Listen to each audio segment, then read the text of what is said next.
Okay. Greetings, folks. Welcome to another edition of After Hours. And this time I am bringing to you live into your bedroom, wherever you are. I'm joined again by my friend, Mr. David Green. Hello there. So I'm bringing you to everyone this time. I'm brought to you by. Yeah, that I don't know. Anyway, that just made me laugh. Yeah. David Green's video magic. Yeah, do you want to tell everybody how you did that? So I have a filter on in the background, as you can see. This is not really my kitchen that's behind me. It's I just hung this big Probably banner. A weird fucking kitchen, man. Look, it's a band. It's all dilapidated, and there's like bottles down over the. That's I'm on a diet, so like I put shutters down on all the cupboards. Padlocks on your cupboard door to stop your midnight feasting. It's locked between certain times, so it's like, oh, I need something to eat, but the shutters are down, so I can't. But anyway, so I have nice Nick's chin is above my head. So I have this filter on for this lovely background, and what you can do is if you just put your phone in front of the camera. Yeah, there you go. Now you see him, and now you don't. Yeah. That's it, really. So that's the magic. The magic of David Green. Yeah. How you doing then, mate? You right? Yeah, good. Yeah, very good. Still in the pandemic. It's terrifying, isn't it? Like when we did our first one of these, it was like, I don't know, probably this time last year, maybe even earlier. Earlier, I think. Yeah. And we're kind of like, it'll be done by September. We'll all look back on this time and go, this was all right. Yeah. Oh man, it's like, like 1812, the year without summer. We've just had no years. And the thing is, I'm in Galway, so I have the year of no summer every year. So I have no summer and no year. I just have it's kind of like we have like a humid autumn and a cold autumn. And then we have like a week of like a real cold snap. That's basically our seasons. And so at the minute, we're in like humid autumn, which is the worst time of year. Yes. Yeah. Midges and hay fever, basically. Man, I went out, I took the dog for a walk before, and it was just pissing rain, and it was so hot. But I had to wear a rain jacket, right? And obviously, so you put it on and you piss wet through anyway because you're sweating. Because you're sweating, because it's so hot. And I had to put the hood up because I'm obviously bald. And if I don't, like the rain just slides all the way down my face, which is the thing that people that have hair don't realize. When you have hair and it rains, your hair holds onto the water, right? Yeah. If you don't have hair, it just slides down your head into your eyes and onto your cheeks, right? So it all collects in and starts dripping. Well, it's like how I know it's really, really wet is that because even though my hair looks weird at the minute, it looks like it's floating above my head because I've got ridiculously bad roots, like really bad fucking roots. Like my ginger's coming through. I'm incredibly pale, so my hair looks like it's hovering. But it's like the way I can tell it's really wet is when you can actually feel a raindrop touch your scalp for the first time. It's like, just imagine that for someone who has no hair, right? And it's just like anyone who's watching who is bald will be like, yeah, I know exactly what you feel. It's like, But you have to put the hood up as well. So I had this hood up, the raincoat. I only had a t-shirt on underneath it, not this t-shirt because I was fucking sweating so much. I had to obviously have a shower and go home and change everything.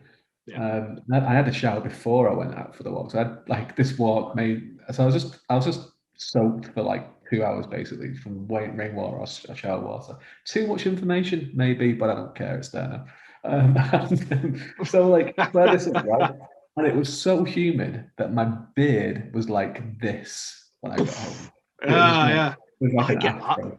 Even though I've got only this little bit here, I go out and like with the humidity. It fluffs up and ends up like parts of it stop going up my nose. and like tickling my nose hairs when I shut my mouth. It's really weird.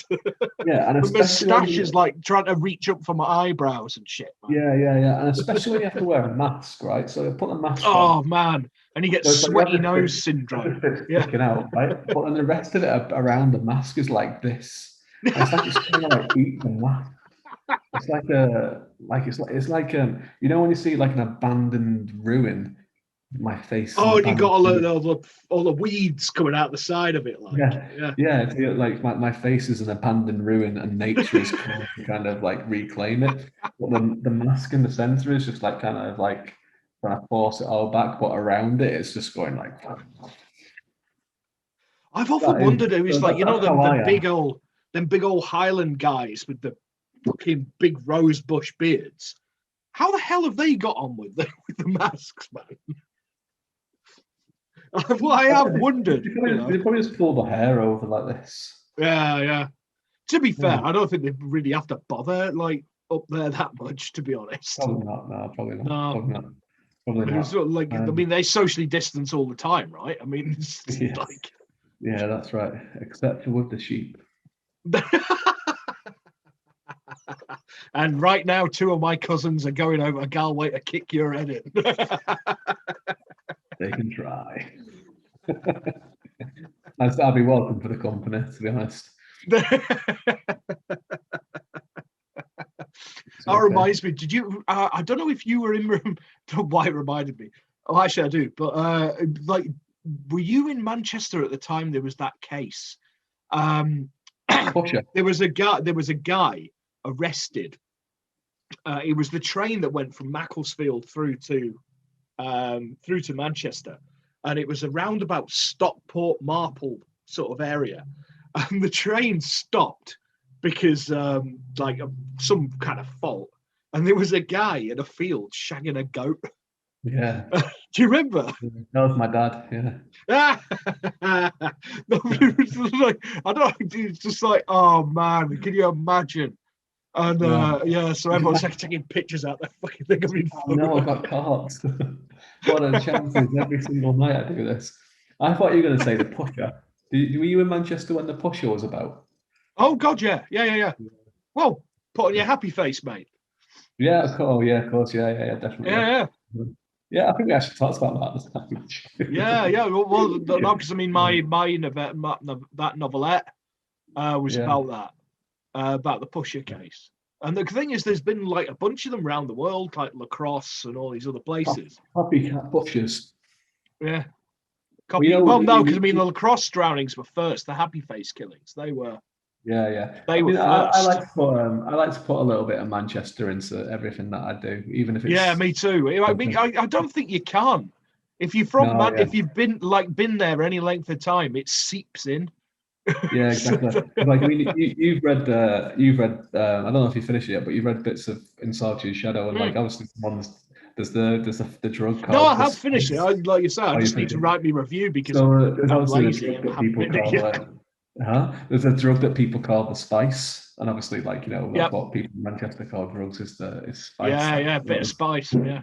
Spice, yeah. I actually had an incredibly an idea for a story the other day, which is I'm gonna like go back to my youth of fucking Hacienda and that. It's just like it's gonna be done. I'm gonna do it. I'm gonna go full on, full on Manchester speak. Like, you got any Veras? Yeah. Vera Lynn's skins. Yeah. Disco biscuits, man. Fucking right. Lovecraft in the Hacienda. Yeah, no, that's what I'm doing. I'm going for it. I'm going to do it. Yeah. Cool. Yeah, it has to be done.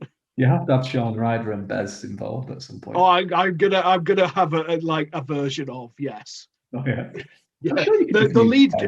Like Bez was always in the Hacienda, so I'm sure you can just say Bez. That'll be all right. Yeah, well, no, I was probably going to do that actually. As long as you don't do something, have Bez doing something like that he might take offense to. If people don't know, I can ask the fucker. He's on my Facebook. I'll just ask him. Hey Bez, are you all right if I say this? Are you all right if I get? Have you been dragged down that stupid barbershop thing in the Hacienda by a tentacle. And they'll be like, yeah, Salma, yeah, Safe as fuck, man, yeah. Safe as fucking houses, man, yeah. Safe as fuck, man. If people don't know who Bez and Sean Ryder are, so obviously in the early 90s Manchester scene, then there was like bands like Oasis and Maybe Stone Roses. Maracas, man. Yeah, in Spiral Carpets, there was the Happy Monday. Monday. I love the Carpets. Oasis were later. Oasis was shite. So there was the Happy Mondays who did, Twisting My Melon Man, and Bez was just the guy who danced with them. I loved what they put because I've got their albums, all fucking 4 of them. I've got them on vinyl, and and in the credits it's got like Sean Ryder vocals, Paul Ryder guitar, and then Bez vibes. Because basically he just danced around with his maracas. Yeah, that's what I did. There's a bit. Have you seen 24-Hour Party People? Yeah. There's the best quote ever in that. It's Steve Coogan doing Tony Wilson from Factory Records. He goes, "Every band needs good chemistry, and Bez was a cracking chemist." He's basically an ecstasy dealer. Yeah, he was. Yeah, like Bez was I went full Manchester now. I said Fingio. I've not said Fingio for about 12 years, maybe. Fingio. Yeah, I know. The thing is, it happens when you talk to another man, doesn't it? It happens to me. Like, because my accent's softened a lot. But I'm talking to you, and listen, I'm fucking right, man. I'm fucking having it. Especially when you're talking about Happy Mondays, which is probably about as mank as it gets, really. Yeah, fucking right, man. What I was gonna say, like Bez was basically like the Happy Mondays version of Keith Flint from the Prodigy, but obviously Keith Flint went on to do better things in the Prodigy. Because he just started off as a dancer. Well, he was just a dancer. It was him and the other fella that disappeared. Liam, was it? Or... Yeah. No, Liam is the Leroy. guy. Leroy. It was Leroy. Yeah.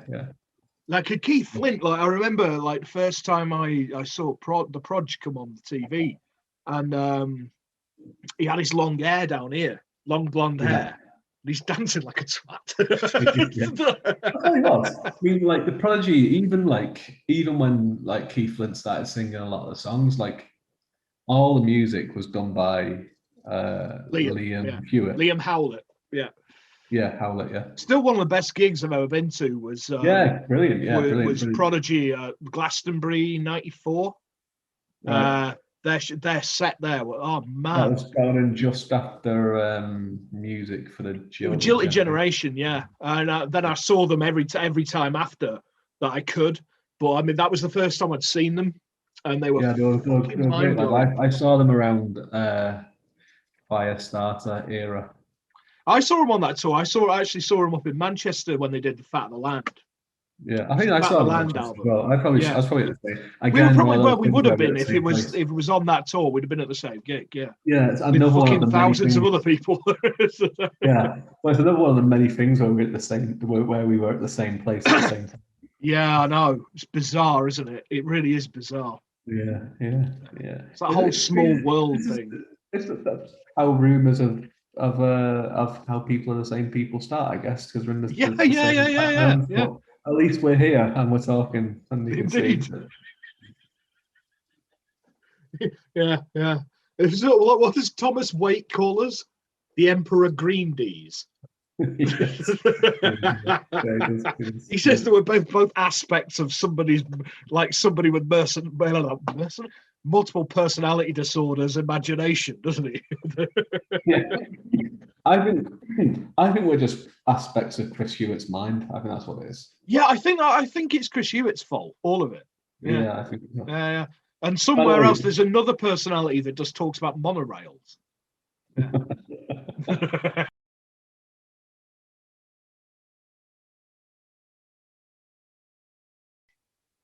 Nick Holleran. Hello there. Hello there. Hello. So, Nick Holleran. Nick Holleran is back. He's back. Yeah.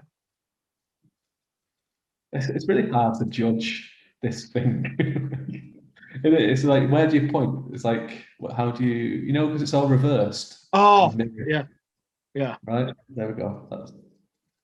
There we go. Releasing summer. It is summer 2021, so he's back.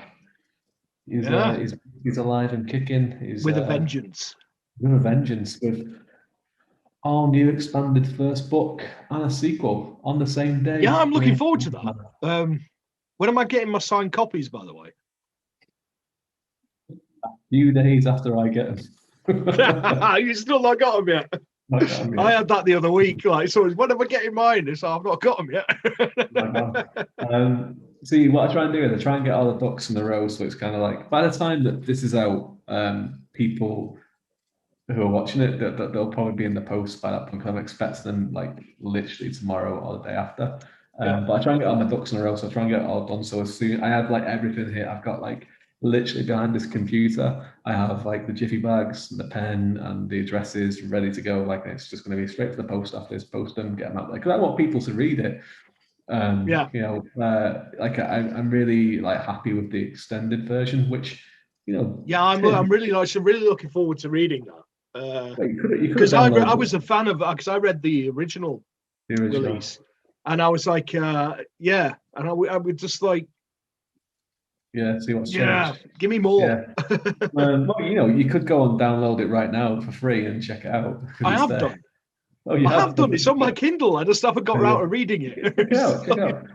But like by the time this is out, the free offer probably is finished. So it's the first one, which is just over my shoulder, is 99p, and then the second one is 2.99. So you can get both on ebook for less than a pint these days. Yeah. But yeah, it's been getting, so people have kind of been re-reviewing it, and obviously reviewing the second one. And KB Elijah, who is a brilliant author. She's fantastic. She actually in the review for the extended one, she compared chapter to chapter. Oh right, that's cool. See what was different and everything. And there is quite a lot. I mean, it's the same story, right? So if you read the original one, the extended one, it's the same story, right? There's no difference in the story, the same resolution, same beginning, middle, and end, but it's told a little bit differently. The writing has changed a little bit to kind of reflect more the second one. Yes. And there is extra scenes. There's expanded scenes. We go a little bit deeper into Nick, his character a little bit, and then there's actually a character who is quite an integral character in the second book, who wasn't in the first book at all, who is in the first book now as well. I saw you, Michelle, mention that. Yeah. When you did your launch thing. The launch thing, yeah. So like that character has been, and that character is very, very integral, not only for the second book, for the rest of the series. And it was someone who I'd always planned to bring into, but I just well, you had to stick to a word count the first time round. It's the word count. It had to be novelette length, didn't it? Yeah, novelette length, and you know, it was one of those things. The process of the first one is basically you send it in, and it gets accepted, and you just get line edits, and that's it, right? Whereas with Erie River, now you send it in, it gets accepted, and then you get development edits, and you kind of look at this book. I like their. I like their. So maybe if it got development edits the first time, this character would have come into it, because it was something that, like, now after I've written the second one and the plan that I already had out, I was kind of like looking at it and saying, well, this character should have been in these scenes already, right? Or at least mentioned or something. So it was a great opportunity to go back and kind of add that in. And there's other things as well that, like, I kind of wanted to do differently right away. And kind of when I was like reading it, when I went back to write the second one, I kind of just read, like, I never read, like, so I started writing the second one in January this year. So I didn't read the original one other than just like approved line edits. So I went back to read it, just to bring it up, and I was like, the stuff I was just like cringing at. I was like, why did they do that? Or why did they present this way? But you're very much like me in that respect, aren't you? You're not a big fan of your own writing, because I'm not. No. But it was, I hate reading it. It wasn't even just the writing. It was just some of the decisions that I made, and it was like. Yeah, I think I've done that with stories, and I've got, like, because most of my stuff is linked. I've retrospectively fixed things in other stories. Yeah. Well, that was great. This I was able to actually not even like, you know, so just go in and fix it in this one. But like, because like even stuff goes. Obviously, this is set in the future a little bit because like the flashbacks. It's a Nick, the moment that kind of his kind of catalyst moment that changes his journey, I suppose, is set in 2019. And then we jump forward 5 years to where he is now, when he's had some cases and he's kind of got used to the world a little bit and what have you. So it's set in the future, like it's set in 2024. So in the original one, I actually like specifically mentioned COVID, and I was like, oh, I shouldn't have done that because it ages things straight away. It like, does, yeah. I mean, I make a point of not doing that a lot, like social thing. I'll occasionally put pop culture things in, but they're usually like already vintage. Exactly. And I do that with Nick, obviously, with the music that he's into, and nothing. Well, he's a grunge kiddie, isn't he? I remember that bit when he goes into the underworld bar, and it was my favourite scene in it, was he goes in there and is is it Nirvana or something on it, and I was just like, oh, it reminds me of 1995. Exactly. But so that his taste in music is a reflection of me. Is like, you know, he is very like, out of all the characters that I've written, like Nick is the person that is most like me, like very, very similar. I think we do that to some degree. I mean, I think there's always an element of us somewhere, even if it's minuscule. Yeah. But he is like 90%. Right. Like basically, like, except the fact that you're not dead, or at least I know. the biggest difference is that he's American. That's the only thing. Other than that, is very, very much similar. Like, even to the point that like when I'm in a situation, like a lot of his lines that he does, it's like, well, what would I say in this situation, right? I actually find myself actually going, oh my god, this is just me again. I know. I need to change the wording. So because like so many of my characters, I'll go, oh, for fuck's sake, because it's like me. You know? It's fun to do with Nick though, because usually you try to hide yourself or create different characters, but with him, it's just basically like, what would I do? Right? What would I say? What have I done in the past in this kind of situation?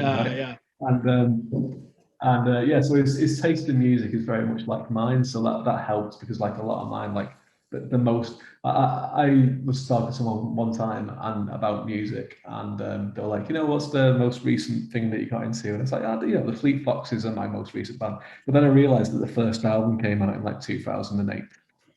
They're not that recent. The thing is, I do that all the time. I mean, I listen to a lot of like stuff that comes out because obviously I'm a DJ, so I get sent things. But I always have a habit of going, oh, you heard the new one from such and such, and it came out like 20 years ago. It's just I hadn't heard it before, so it's new to me. You know. That's why I always refer to as, like, other than the Fleet Foxes, the next like most modern band that I like is Queens of the Stone Age.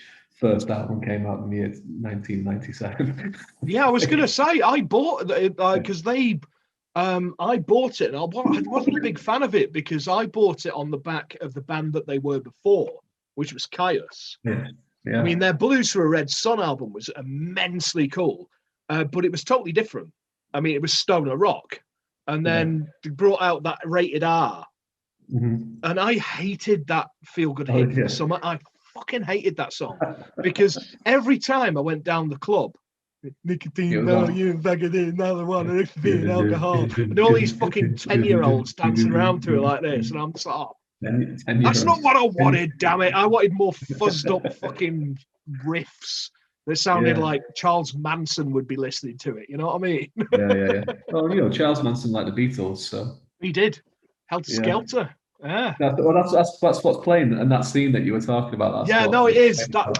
It is. Helter Skelter, which is my favourite Beatles track. I'm not a massive fan of the Beatles, but maybe we are the same person, because I think there's something in the water in Manchester. I think that's all it is, mate. I think there's just something in the water up there. Well, the pop culture references, so I would do that. I try to kind of keep them as much in the past as possible, and that goes into more details in the second one.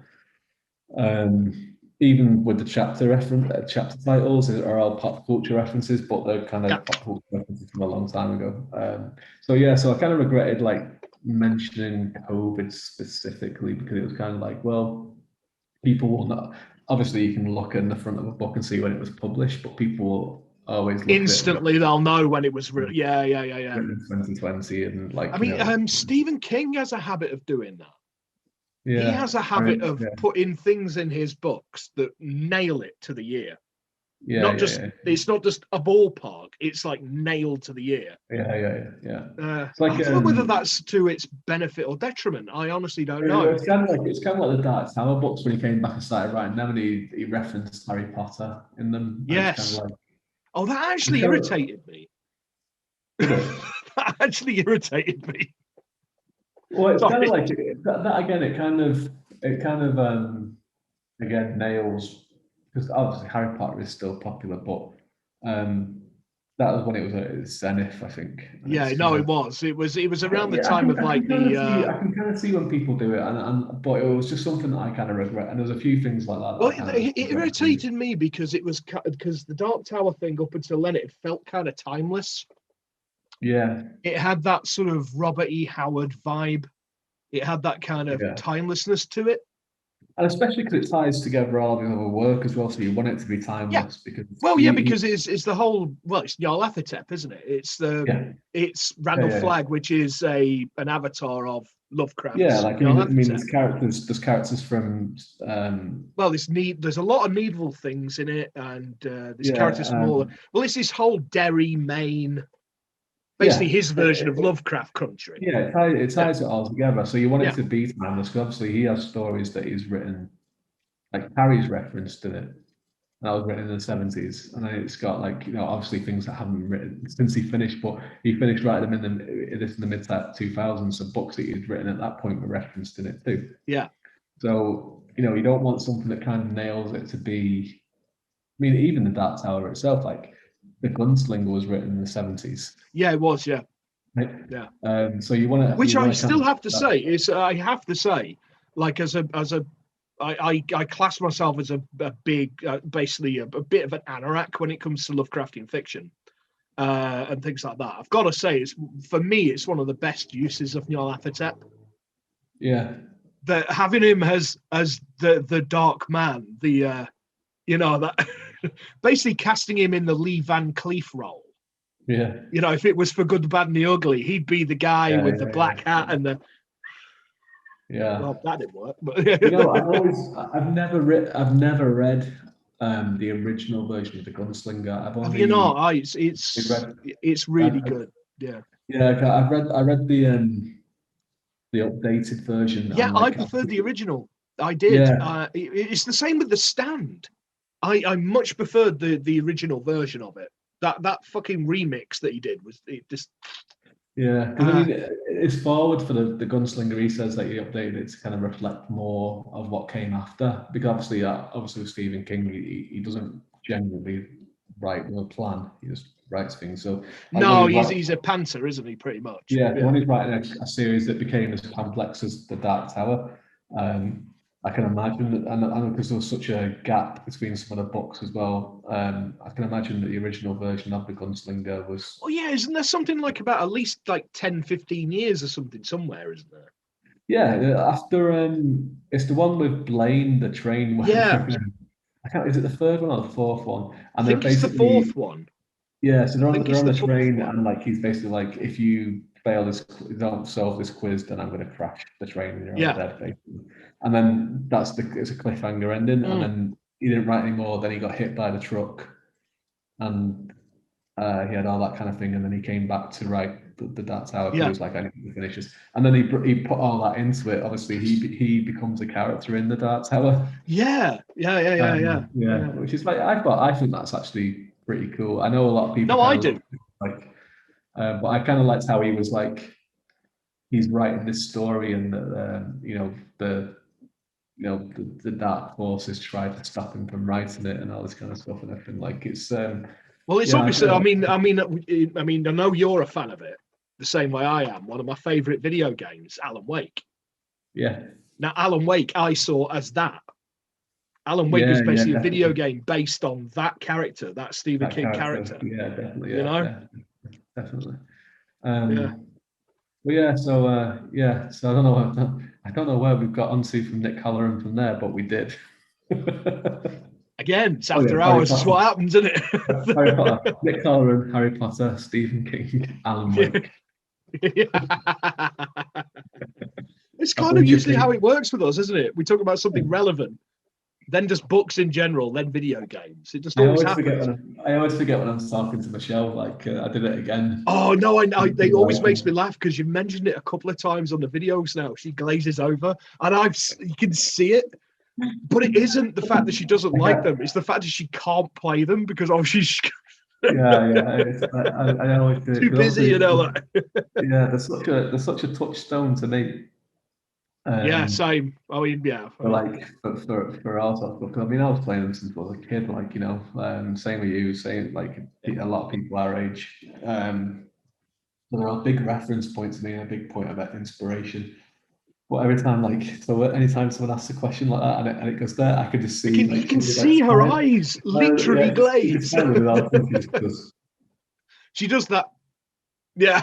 Yeah. I can see it's like she wants to, and I know you're probably going to be watching this at some point, Michelle. So I mean this like in a really wonderful way because it always just makes me laugh. And I should start mentioning it, but it's like you become ultra alert. It's like I need to look like I'm paying attention here. Yeah. So I've checked out. I swear she actually was sat forward the other night. But I always forget because I go off rambling when someone asks me about an inspiration thing and start talking about a video game, and then they're like, well, I'm the same because when I've been interviewed, I'll because a lot of, I mean, like you, I'm a massive gamer and all the rest of it. So when people say, well, where did you get this idea? How did that come about? Blah, blah, blah, blah.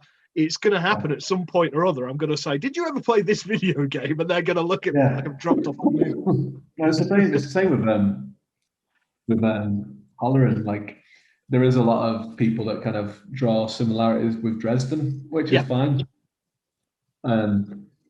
But the funny thing is, and this is Jack, and you know this is true because when I was talking to you when I was writing, you haven't read it, had you? I hadn't read Dresden. No. I'd never read it, and my treat for finishing the first Nick Holleran was to go and read Dresden, right? Yeah. The first one, and even then I read the first one. I was like, there is some similarities here, and that's fine. But like my main inspiration for like Holleran was video games, really, more than any other thing that I'd written. Yeah, because because I kind of look when I'm writing, I see them as a video game plot to a degree. I think a lot of people would see them more as a movie plot. I don't. I see them as a video game plot because you can generally get more stuff in there. That's probably why I have a lot of ridiculous action sequences because I think we get character bit. You should start writing. You should start writing a lit RPG because it's something that it's something we were talking about off air before. I'm in this fantasy group called Indie Fantasy Addicts, right? It's quite a big group, it's like 6,000 people, and they're doing a summer reading challenge. So you get put into teams, right? But in the group, there's like readers and writers, okay, and so you're put into groups and all this kind of stuff, and basically, like it's like you get given like a bingo card for your group that you're in, but basically you just go and read any indie fantasy stuff, and you get points for doing it, right? And then on the bingo cards for the group that you're in, they'll put your books in there as well, so people can read. So like Solitude Shadow is on there, and got you from there, right? Because I classed them as urban fantasy. No, they are. Yeah, I mean, I would class Dead Man Walking as urban fantasy. Yeah. And actually, I don't know. I'd probably lean more heavily into noir. Yeah, I call it urban fantasy noir is what I call it. Yeah, because I mean, I'm a big fan of like the old, like magical noir. You know, your stuff like your Zarnak, your Anton Zarnak stuff by and all that. You know, you fucking even back to like Karnacki, the Ghost Finder. All that kind of. Yeah. I mean, because that was what I said at the time, wasn't it? It reminded me of C.J. Henderson, who's a really, and his stuff was all set in the Cthulhu mythos. I mean, he did a lot of stories further in the career of Inspector Legrasse. from Call of Cthulhu. Yeah, But yeah. he did all like the Karnaki, the Zarnak, Anton Zarnak. Yeah. I like aspects of Lovecraft, of like the mythos as well, like the noir side.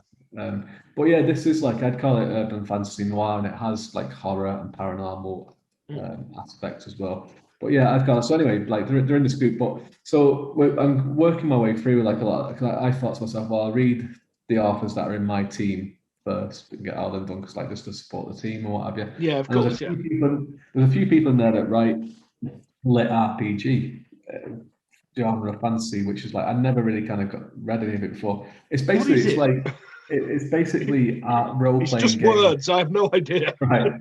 It's basically fantasy genre that is inspired by games like World of Warcraft, Elder Scrolls. Oh right, yeah. Right, which is funny because they're obviously inspired by. Yeah, because Anyway, right? So it's basically like you have like it's like quest-based stories. So you have like a character that's like kind of, and there's a hub that they always go back to, and they get given like a quest, and the characters will level up as well during the story. And some that's kind of fun. I kind of like that. So I've read some that are very good at disguising it. Yeah. It is that genre, and some that is more on the nose, and it's still quite fun. But obviously, with the problem is it can get repetitive because it is that kind of video game structure. Fetch quest. Yeah. The better ones are the ones that it's like. Man, I've just got horrific nightmares of a book entirely about collecting Nirnroot. You know what I mean by fucking Nirnroot. So, but I read one. The best one that I've read so far in that kind of genre was one by an author called C.F. Welburn, and it's called The Action Levels. There's like 5 books in the series. I just read the first one, and it was kind of like, if someone wrote a book that was set in the Dark Souls universe, this would be the book, because it even had that bit where like the in Dark Souls where you light a campfire. The campfire. Yeah. So we go back to a campfire where they have to spend their experience points on, but like it disguises it quite well. It's a really good story involved. Nice. You should try your hand at that. Well, no, because I have actually had an idea, not for Dark Souls thing, but for Bloodborne. I'm more of a fan of Bloodborne. Yeah. Obviously, because it's cosmic horror. But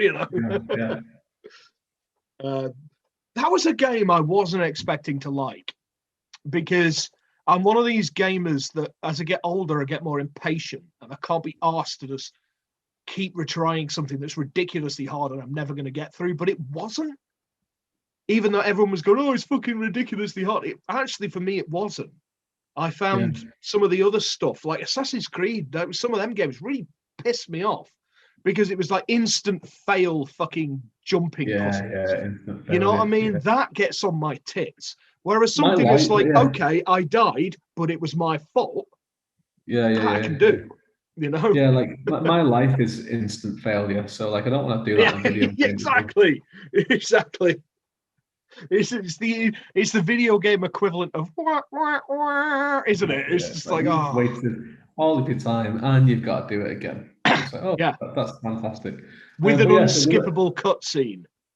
Yeah, exactly. Yeah, but the RPG is fine. But it's funny because, like, obviously, a lot of people are kind of reading and reviewing Solitude's Shadow and the Holleran books, and it's funny. Obviously, every time you get like a notification that there's been a book kind of reviewed and stuff, you kind of like looking, especially if you get tagged in it, because you're like, I like books. I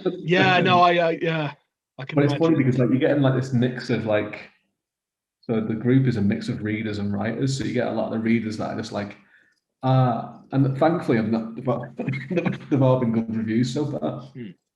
You get a mix of like the readers that are basically like, oh yeah, I love this, blah, blah, blah. This is great. And then the writers that are reviewing it are all kind of like delving into like the themes of the book and all this kind of stuff. And it's just it's really funny to see the difference between the two. It is strange. I've noticed that in some reviews I've had where you've had like people who I know who've like writing, they'll go, oh, they see like the subtext, because a lot of mine does have satire and subtext in it. There's just, I don't intentionally do it.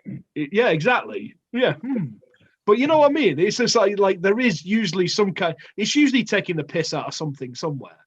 And they're the people who get my pipe. The overriding theme of this book. We were talking about this earlier. It's like, how do you talk about your own book without sounding like a pretentious prick? I am going to do it. I'm going to get a pipe. I'm going to start pulling it out, and every time someone starts talking about themes, you've got to make it do that. You've got to make it do that squeaky noise. You know that. I do this with a lip. I can't do it. I never smoked a pipe. But they like go. What is that? It's like, what are they doing? But yeah, I'm gonna do it because like it's funny though because like some of the obviously like when people ask about themes of books, like you try and do try and put themes in that tie into everything and what have you. But it's funny then. My theme's usually quite easy to tie in. Yeah. Tentacles. Tentacles and sporums. Sporums, It's funny to see people actually talk about them in reviews and stuff. It's weird, isn't it? It's really weird. I don't think it's ever going to stop being weird. It makes me want to lean back with my pipe and go, I did a good job there, boy. I did a fine job there. Have you had the bit where somebody's actually put in a review about something where they've read something and gone, oh, he means this, and pontificated about it, and I never even fucking thought about it, or it's just like wrong. It was like something that's like, that's interesting. I think Tim Mendees is talking about the human condition. No, Tim Mendees is talking about tentacles. I worked that into the second book. Yeah, so it looks like I always meant it. Yeah. Meant it all along. I wonder how, like, I nearly did that. I wonder how real writers think about. You know what I mean? I wonder how, like, people. See, this is what I mean. It's not what my. I don't think of myself as a real writer. I don't either. I mean, we've discussed this before. We both suffer with major imposter syndrome. Which is funny because like we talked about how I got trolled there recently for some reviews. And one of them was like, I only got through 3 pages and the author's ego struck me. It's like, mate, I think am I writing shit? But how can a writer's ego strike you in 3 pages? That's obviously BS. But the thing is as well, like it's like, mate, I think am I writing shit? Yeah. So jokes on you. Yeah. Like when you say like, I think I actually do say that. I go like, real when talking to people like in real life, like mainly my family. You do it all the time. I was talking to my missus the other day, and she was like, "Will you stop with that fucking imposter syndrome shit?" They'll say to me like, they'll say like, how do you go about writing this? Or how long do you spend writing it? I'm like, well, this is what I do, but real writers probably do it differently. And they're like, you are a real writer. You've got 3 books out. I only count 3 because one of them is a reprint, so I don't count the original. So I have 4 books actually. I have 4. I have A Place Beyond the Storm as well. Yes. So they're like, you are a real writer. And I'm like, I'm not a real writer. No, so when I say that, I'm talking about people like like real writers like Stephen King and people like that. Real writers like Tim Mendees. Yeah. What I say to people, they go, I'm absolutely awful at taking any kind of praise. That's like. No, I noticed when you did your live launch, I was like, fuck, because I actually thought, fuck me, has he got COVID? You look paler than I do. Yeah, I was on the upward swing on that one. I was, I'd been worse. When I was at my sickest, I was kind of thinking to myself, I should get in touch with someone and ask them to finish these series in case I die. Right? Because I have contract. I have contract leave things, so like they need to be finished, and it's like, so this is what's going to happen. Oh, ask me, please! It'll be hilarious. That would be quite the tonal shift, especially in Solitude and the Solitude Shadows. Yeah. Tentacles. Why is the tentacles everywhere? There's a character that's just appeared that is just a tentacle. Yeah, a walking tentacle. Yeah. Slithering tentacle. Why have suddenly all the main characters got butlers and valets? Why is it set in Cornwall all of a sudden? It wasn't on the map in the first book. Yeah, yeah, yeah. That would be fucking hilarious. I mean, you could do it in the Holleran series because Dagon is mentioned in a few times in The Devil Walks in Blood. Ah, cool. Excellent. I like it. Because I like it. that's the thing. That's the thing with Holleran's We world. should cross over at some point. Yeah, You could have that's, Eugene Angove. yeah, you can go. Yeah. But that's the thing with Halloran's world, though, is that anything goes because, like, as it's Yeah. stated in Dead Man Walking. I reckon Eugene Angove would fit in perfectly, just randomly appearing in bar going, "What the bloody hell's going on here?" Yeah, he could be. He could be. He died in a haven or something, and Yeah. um, yeah. I mean, he says in Dead Man Walking, it's like if you've heard of something, if you've heard of a myth, then it exists, basically, you know. So, like, Yeah. yeah, I did that on purpose to give That's a myself great some. concept because it means you can Yeah, put any old crap in it if you well, want. anything, Yeah. and that's the intention. Like, you know, if decide that a certain creature or a certain something suits a certain time or place, and it's like, well, you can do it, right? So Oh, that's come why, on. You like, got to have a shog off at some point. well, you know, I did mention Dagon a couple of times in Devil Walks in Blood.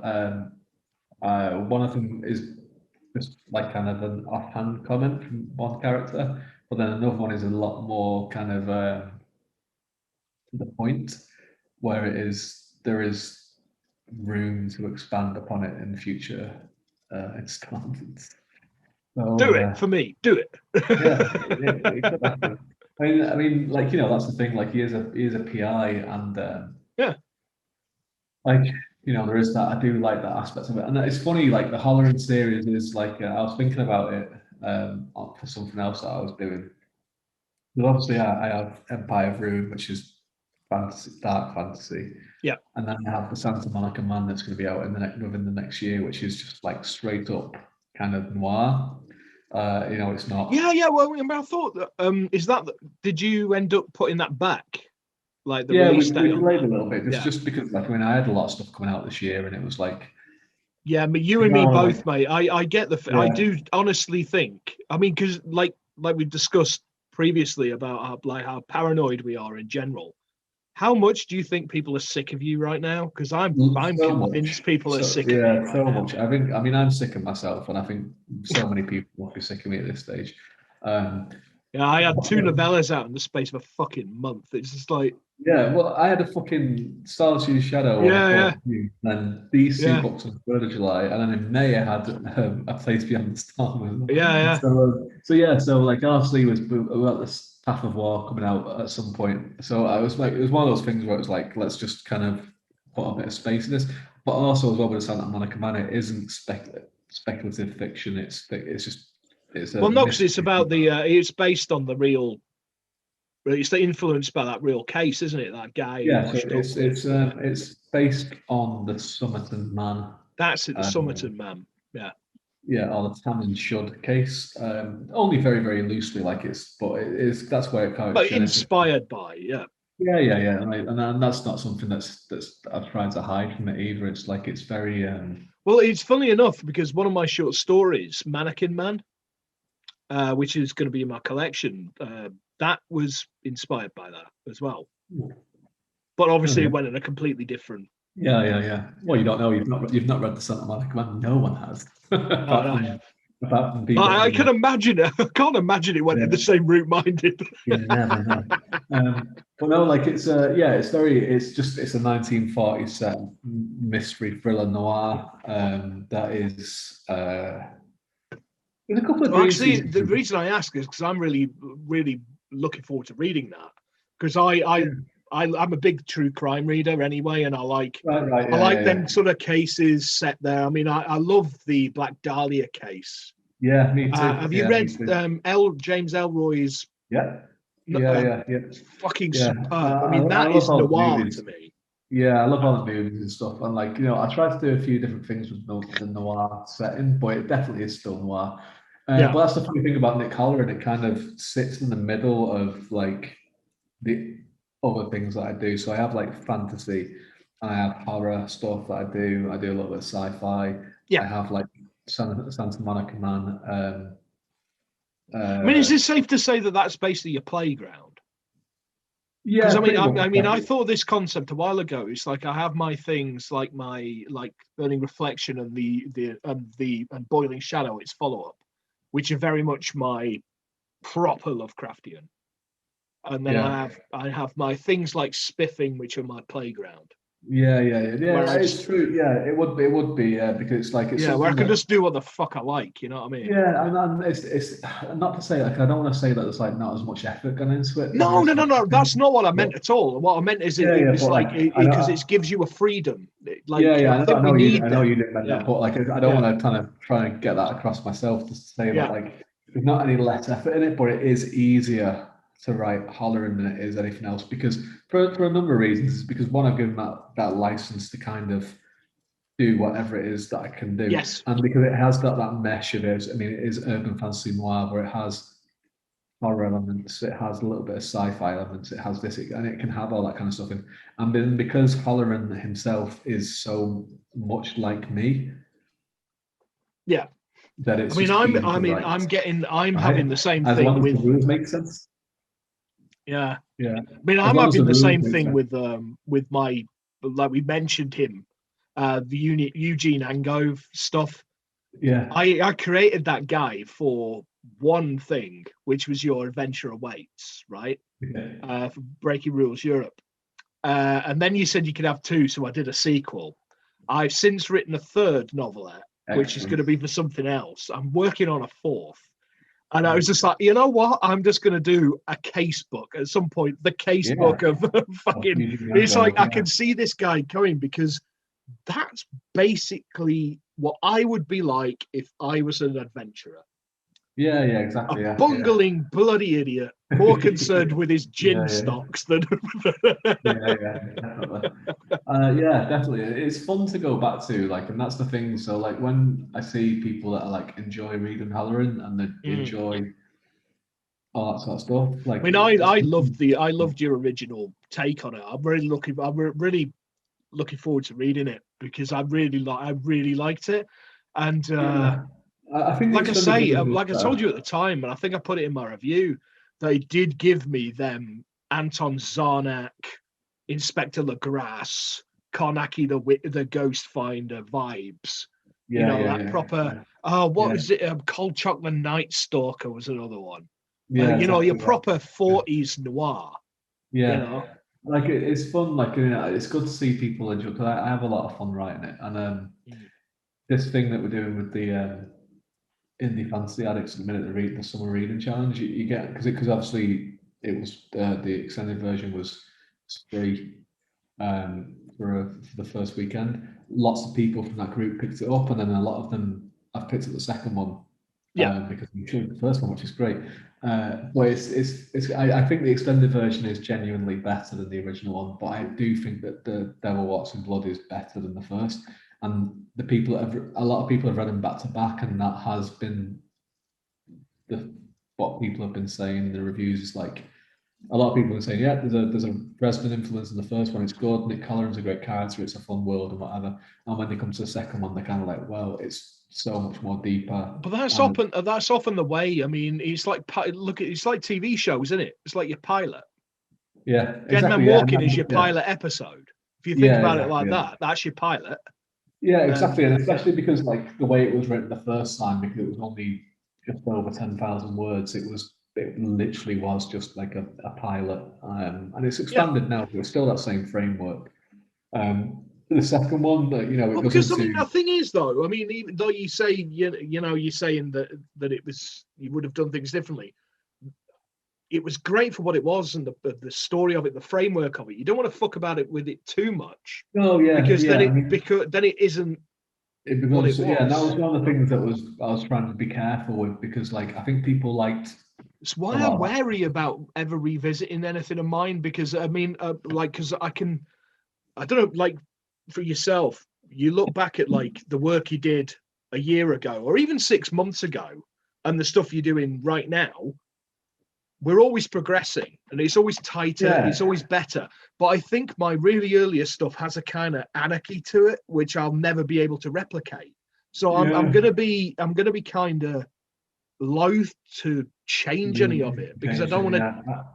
I think, I agree with that. It's nice to kind of see as well, just to read something and see, like, well, look how you've developed and what have you. Yeah.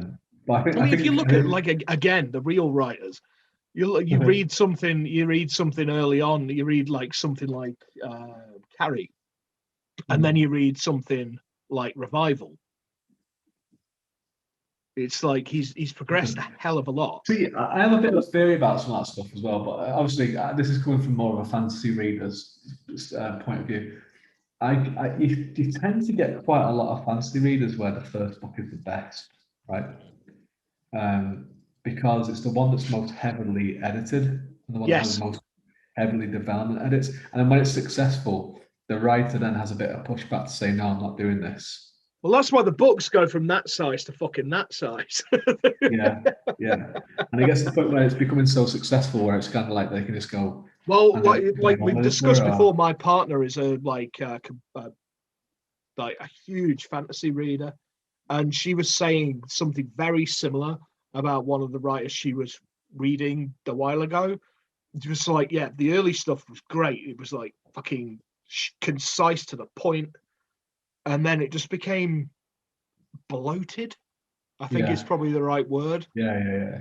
It became a bit overblown and overthought in a way. It kind of lost that punch. And I want to try and like stop myself doing that. Yeah, a lot of them do that. And that's the thing. And that's the thing with Dead Man Walking is that so some of the stuff like, short stories or something, I just kind of leave them as they are. But Dead Man Walking, I think it definitely did need that expansion because like even if you go through it was pretty bare bones, but the story, like I said, like I'm saying, is basically the story of it was bloody exactly. Great, and you didn't want to fuck with that. Yeah, because like if you look at the reviews and stuff, a lot of people liked it or loved it, but I wanted more of it, and it's like there was. Well, that's basically what I said. It was just like, yeah, but again, with great hook. Exactly. So it's nice to go back and kind of just flesh it out a little bit. But it's funny as well, like a lot of reviews for this new version of like, I want more. It's like, oh, thankfully there's a second one. Right? It's ready now. Yeah. And like, I mean, the second one, like, it is bigger. So so you think of the original one, the extended version is double that size, and then the Devil Walks in Blood is double the size of the extended one. So it's like 4 times bigger than the original. And the tricky thing was to try and just keep that pace that people liked from the first one, and just to keep the rapid kind of pace while going deeper into certain stuff and it's a much. I mean, the first one goes into some dark places, but the second one goes into some very, very dark places. I mean, it's like that's kind of how I feel about Boiling Shadow, my follow-up to Burning Reflection, because that was short. Like, I mean, that was sort of 16,000 words. And that is sort of 30 odd. Right, so I went way over the limit this time. But yeah, the way I managed it was I split it into acts, which is easy to do with things like cosmic horror. You do it into So you'd have it like an old, for me, from like an old sort of like an opera even. You know what I mean? It's like an act. I mean, did you do that kind of? You've got to structure things in a different way when you go really long. I mean, just chapters really, but like the way I kind of approach it, and this is again, we'll get the pipe out. When you talk about themes, do you notice I'm trying to actually do a real interview? Pipe, So the way I kind of look at it is like I'll set out with a specific theme for the book, right? Yeah. Sure. We'll set out for a specific theme for the book, and so the theme of Dead Man Walking was identity, my self-identity, and the theme for the second book. Sorry, I'm blowing smoke rings with vaping. But like so the way is it? I just look at it in terms of theme, right, and I just split it into chapters and just sort of say like I treat each chapter as a short story basically. So like each chapter has a beginning, middle, and end, or a soft cliffhanger that feeds into the larger story. Yeah, I mean, I do that. Mine are all. My chapters are basically short stories. So like the theme for like In Solitude Shadow, for example, is solitude, right? That's the theme. Otherwise, called Solitude Shadow. Like, and that's You various think? people. It's various, yeah. It's various people that are in like. Here's a nail. Hit it on the head. Exactly. So it's various people that are in this kind of position where they're just either ostracized or exiled, or they've just withdrawn into themselves, and it's like, that, waifs and strays. Yeah, exactly. So that's that. And then the second one is called Path of War, and again, the theme of that one is the lead up to war. I was going to say, is it a path that leads to some war? Pretty much, right? And in some cases, it's a very literal way, where it's a literal war that is about to happen.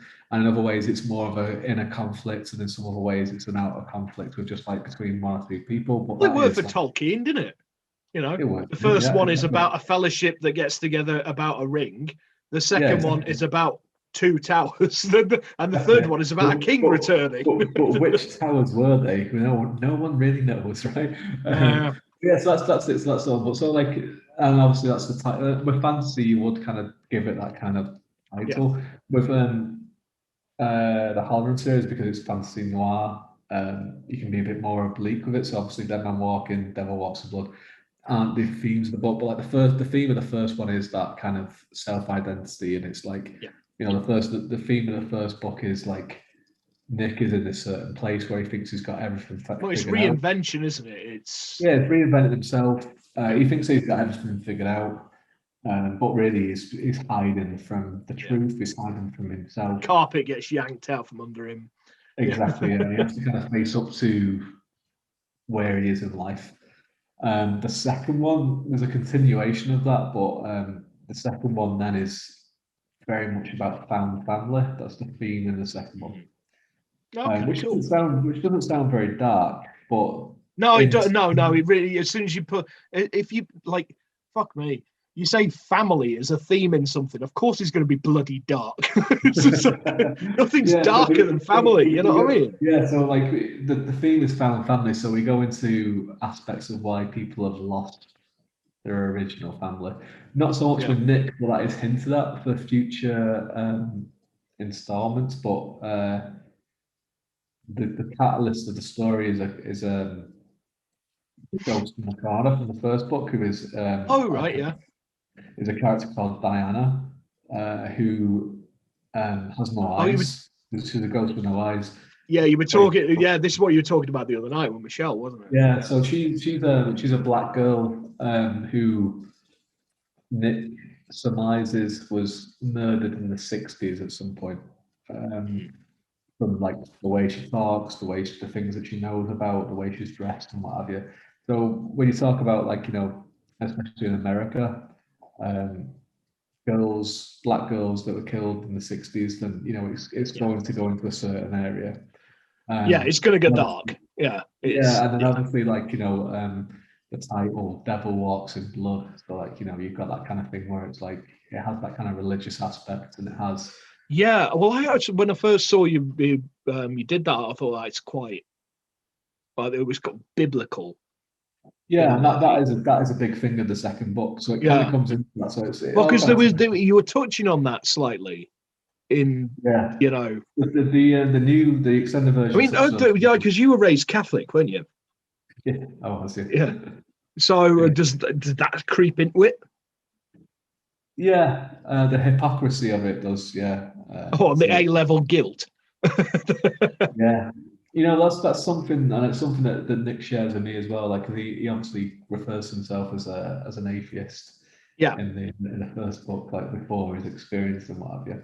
I won't say that I'm an atheist or anything, but like I was definitely brought up as a Catholic, and I was christened and my first Holy Communion and my confirmation and all that kind of stuff, and got married in a Catholic church. And my son's christened and all that kind of stuff, only so he can get into school in Ireland, because you have to be christened to get into school. Yeah.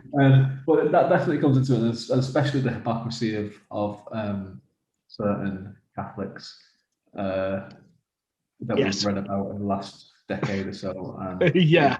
My Irishness kind of follows that quite a lot, because there's a lot of kind of horrific things that happened in Ireland Like over the. just to make light of it before we get into before it goes really dark. Billy Connolly's joke was the best thing ever about that. It summed it up. Yeah, I'm not going to What go was there? into A trail of Smarties at the confession. yeah. Like I'm not going to go into details about it, but it's even worse. I mean, it's not even saying anything worse. It's a different kind of worse in Ireland because Yeah.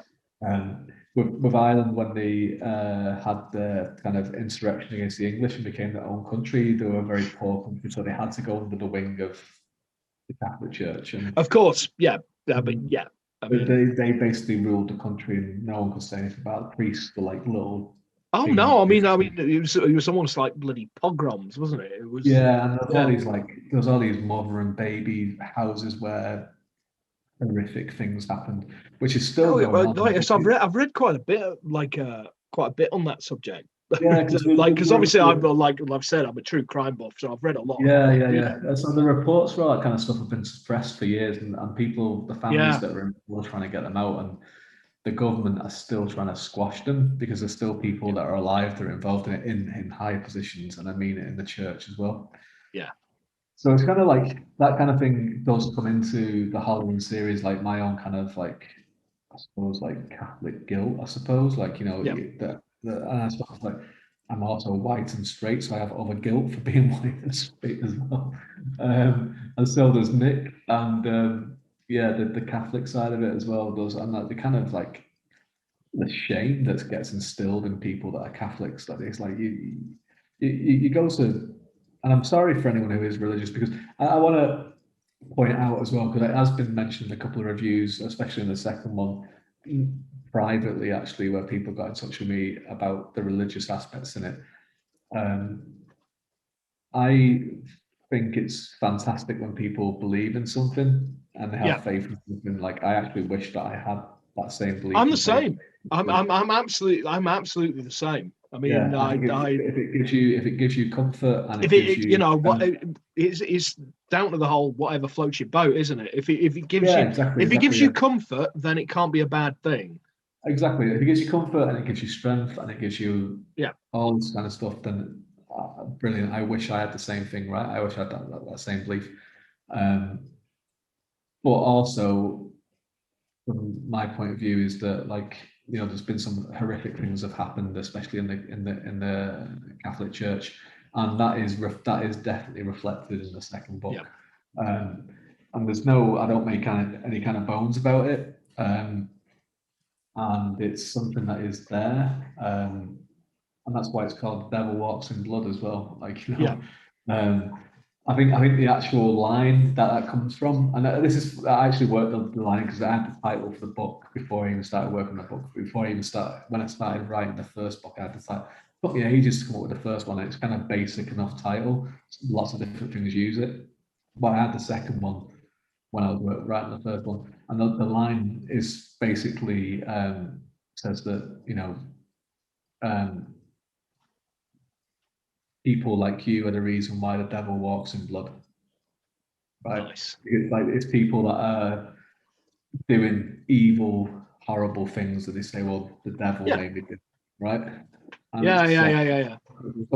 yeah, so Well, it goes into, it's like the whole cult leader deal, isn't it? It's yeah, and it's something that I've kind of struggled with personally. Like, I mean, I was like I was an altar boy and all kinds of stuff, and like I was like at Catholic school and all this kind of stuff. And like when people that kind of know me or have read some of my kind of more like non-fiction stuff, like would have seen the stuff that I wrote about my granddad and stuff like that. And I was the only altar boy serving in my granddad's funeral, right? Because like that was it. It was just me. Like that's like and like that's how kind of well versed I was, even in that time of like grief and stuff. As bloody an hell. 11-year-old, that I was so well versed in doing the job of an altar boy, I could do Yeah. it all on my own, right? So like it's something that I've kind of definitely, especially becoming a father and stuff, and seeing my son, especially and living in Ireland with the history that we have, and how we're still very much a Catholic country, and it's like, well, to go to this school, you have to be Catholic, you have to be Christian, and what have you. So it's kind of that kind of struggle where you kind of look at it, And so that definitely does come into the second book, as well as some other kind of heavy aspects. So it is a lot darker, but with that, it's a lot funnier at the same time. And that was something that I worked really, really hard with. And that was something that Simone But Green. again, right? Because we're kind of similar in that. Even when you're doing really dark, there's lines in that that'll make me snigger. Yeah, yeah. There has to be. Do you think that's a because we kind of grew up in the similar sort of situations like Manchester and that, where it's like somebody lops their finger off or something, you daft guy. Yeah, I think so. I think people from Manchester and people from Ireland are quite similar in terms of like. Well, there's a lot of Irish, but like there was a hell of a lot of Irish in Manchester. Yeah. Well, Billy Connolly always says about why certain towns are funny. He says that Glasgow's funny because you have the Scottish and the Irish. Manchester's funny because you have the English and the Irish. Edinburgh isn't funny because it was basically Lowlands and Highland Scotland, and that's not a funny combination. But once you, see what I'm saying? It's like because you've got the Jewish and English and Irish in London, which you put it all together, it's hilarious. Because I think you need to have like a certain kind of like comedy comes from pathos, right? Yes, yeah. When his other big quote is, "When the times are hard, people are funny." Exactly. So basically, I think the more misfortune that you've had makes you funnier in a way, like, and it makes you able to laugh at things. And obviously, like, there's certain types of people, all types of like backgrounds where that misfortune is more prevalent, and it's a defense mechanism. Is that you got to laugh at? Oh, of course, like, Well, it's the whole "if you didn't laugh, you'd cry" thing, isn't it? Exactly. Yeah. So people in Manchester like have a very sardonic and dark sense of humour. Oh God, yeah. I saw Liverpool as well. Liverpool's another one. Well, They're like Liverpudlian humour. I love it because it's just as dark as us fuckers in Manchester, So like when you write, but I think like when you're writing something, especially because Nick is again so like myself, but also like you don't want it to be acerbic, I think is the word. Yeah, exactly. So you don't want it to be a slog. Like you want it to go. You want to have high stakes, and you do want to. And if you are dealing with dark things, you don't want to pull your punches. But also, then you want to kind of give people like a little treat every so often. It's got to be a bit of levity, hasn't there? Otherwise, it's just it is like you say, it's just a slog. Exactly. It's like So the second one, it's one, like Train Spotting. I don't know if you've ever actually read the book. Yeah. If that wasn't hilarious, that would be the most depressing thing fucking ever. Yeah, definitely. Yeah, but it is really funny. That's what people don't really like. A lot of people don't get. Well, one of our favorite things, American Psycho. American Psycho, yeah. Good God, that is dark. But also, that is one of the funniest things ever. Yeah. It's a comedy. You take the comedy out of it, it just would not work as a film. No, it would just be A, incredibly depressing, and B, it'd probably just be a bit shit. It'd be boring. It'd be like any other slasher film that you've come across. Yeah. But so the second one, There Walks in Blood, like I think it's genuinely funnier than the first. So it's definitely darker and it deals with much heavier themes, but it's funnier, and there's like moments where like, and that helps because of the dynamic between Nick and pairing him with a teenage girl from the 60s, right? No, I think that'd be hilarious. I mean, because it would be one thing I thought he would have been good at, good for the first one, would be having somebody to bounce off. Yeah. And that's happens, like, that was the plan all along. Like the first one was to kind of introduce it to him. The second one was to give him someone to bounce off, but it's not.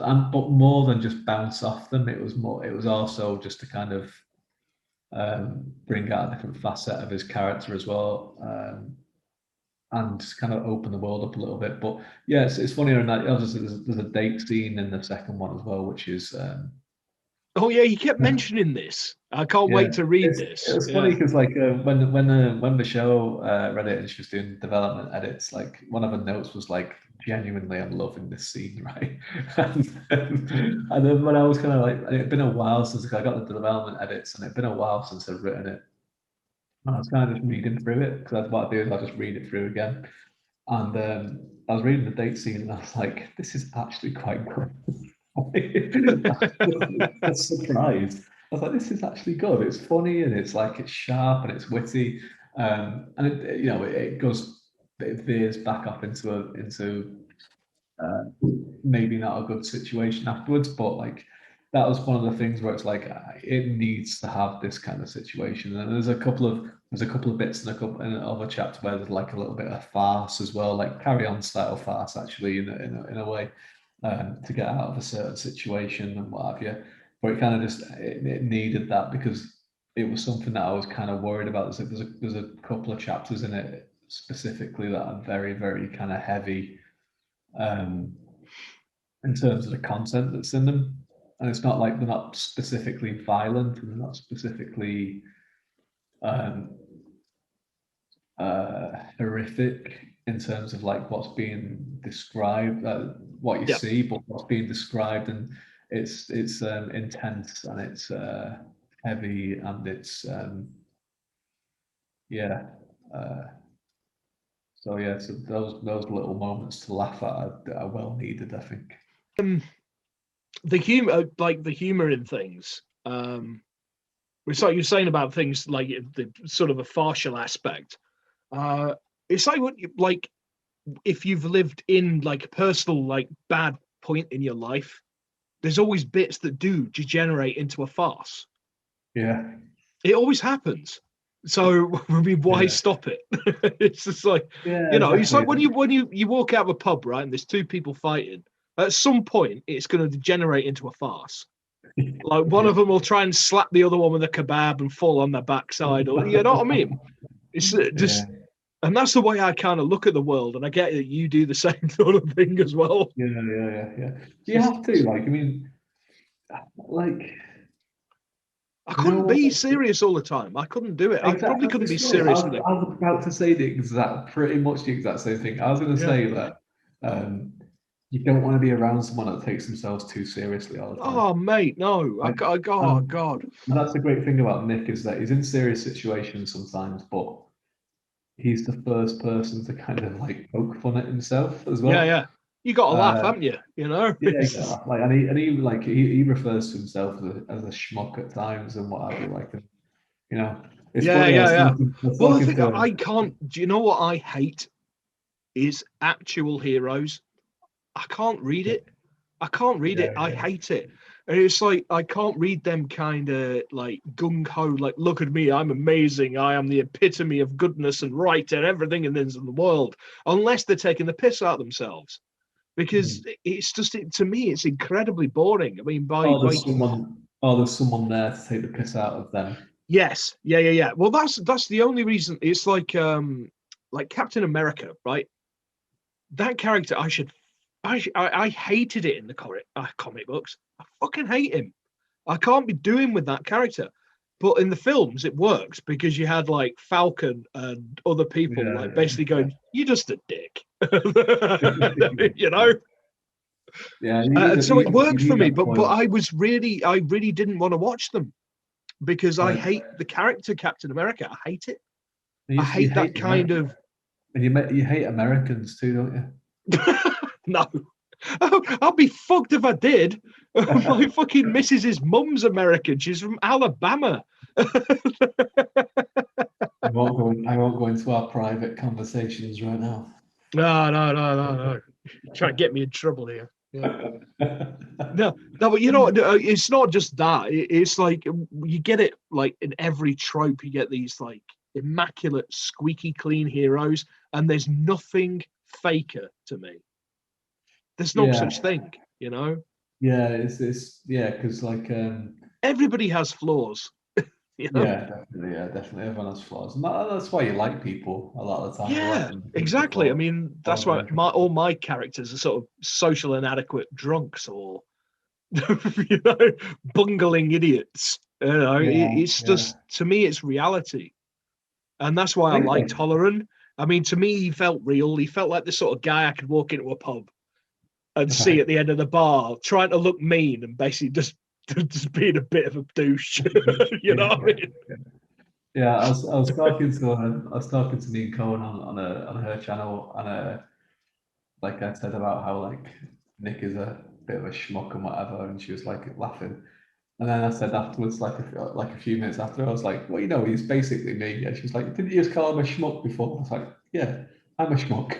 I am, like, you know, there's no bones about it. Like that's who he is, and that's no, I mean, yeah.